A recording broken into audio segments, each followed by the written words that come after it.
الحمد لله رب العالمين، والصلاة والسلام على سيد الأنبياء والمرسلين. أما بعد، رئيس المجلس المحترم وإخواني الغراء، إني أريد أن أخطب بين أهل الخطبة حول الموضوع النجاة في الصدق.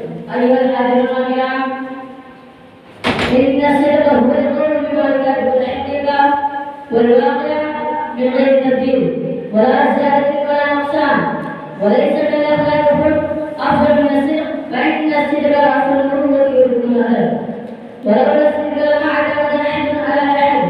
إخواني الأمانة، إن الصدق من أسباب الفوز والفلاح في الدنيا والآخرة. إن الله تبارك وتعالى قد أثنى على الصادقين وأمرنا أن نتحرى الصدق، كما قال تعالى: يا أيها الذين آمنوا اتقوا الله وكونوا مع الصادقين.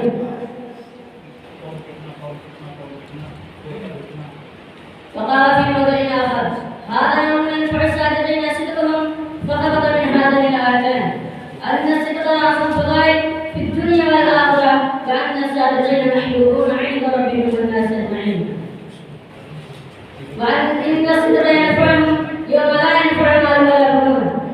أيها السادة الشباب والشيخان، عن ابن مسعود رضي الله عنه أن النبي صلى الله عليه وسلم البيان بالخيار ما لم يتفرقا، فإن صدق وبينا بورك لهما بيعهما، وإن كذب وكتما فاحتفظ ببيعهما. رواه الترمذي عن أبي سعيد رضي الله عنه.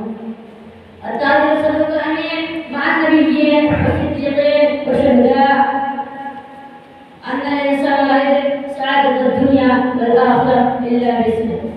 وقال علي رضي الله عنه: إن الصادق بصدقه يرزق ما لا يرزق الكاذب في دياره. وأخيرا أدعو الله أن يوفقنا صدق المقال إلى